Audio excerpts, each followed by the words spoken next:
y'all didn't want to listen to us. And look where we are. Y'all swore like everyone was just so crazy and just absolutely doing too much, from actively choosing to divest their money, just not spend their money on a $30 movie in an act of solidarity with Palestinians, even if that wasn't listed on the BDS list. Y'all acted like we were just doing too much. That's not asked of us, do the bare minimum. And now look, every single one of you that refused to hold Beyonce or any of your faves accountable who have been silent up until this point, asking, well, what's them speaking gonna do? Like, what's that actually gonna do? Your fave wouldn't be associated with genocidal freaks. That's what. Artists help shape and create a sense of identity within a society and within a culture. The function of an artist is to inspire, it's to activate, and it's to leave an impact. And right now, her work and her craft being shown in Israel right now with this movie that she has repeatedly refused to address and to pull from is inspiring Israelis to continue the genocide of Palestinians. Resonating with her craft and her music and taking that as inspiration to keep the occupation going, to keep eradicating these people. They're using her as a source of inspiration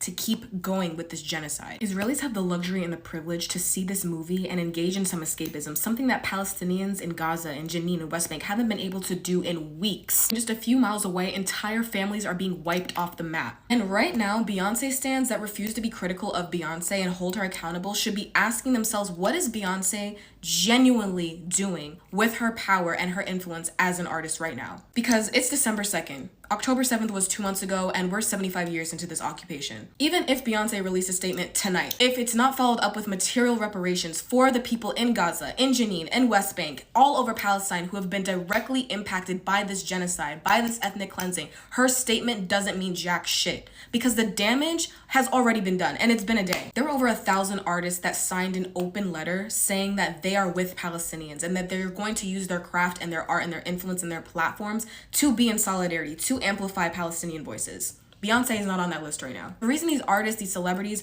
Beyonce, Taylor Swift, anyone has been silent up until this point is because the money is doing the talking.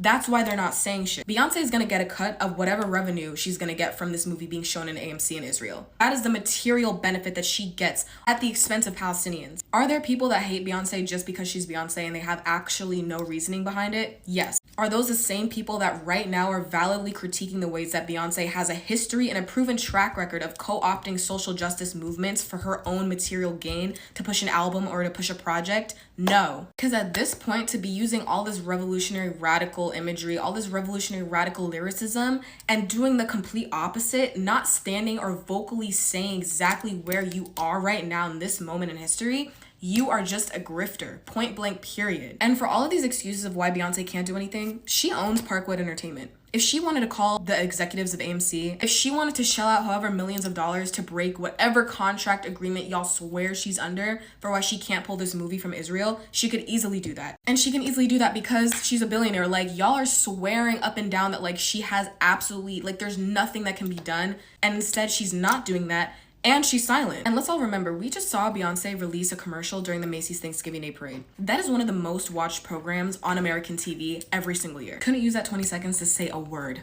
The limited dialogue that she did say, at this point, I don't have anything to prove to anyone. She continuously postures herself as this radical, revolutionary, adjacent person, but doesn't actually materially stand by her lyricism. When artists talk about their legacy in the future, this is going to stain her legacy. Her silence, her actively choosing not to address all of the criticism, all of the outrage over her showing this movie in Israel, that's gonna be with her till the day that she dies. Break My Soul is now an anthem of genocide. That is the association that her art and her craft now has, and is forever tainted. And she's been given, I don't even know how many days to distance herself from that. The fact that y'all acted like everyone was just doing too much for wanting to divest, from wanting to withhold their American dollar in an act of solidarity because you just couldn't be in solidarity and not see this movie, couldn't even wait for it to be pirated. That mental barrier that prevents you from genuinely seeing who she is and who she's always been needs to be broken for good. It is a responsibility right now for everyone to be looking at artists, to be looking at celebrities, anyone who claims to position themselves as this person, this change maker of society, but isn't doing the actual change making. Really look at them and say, do I even want to support someone like this? Because despite everything she's done in her music career, this is forever going to be a part of her legacy.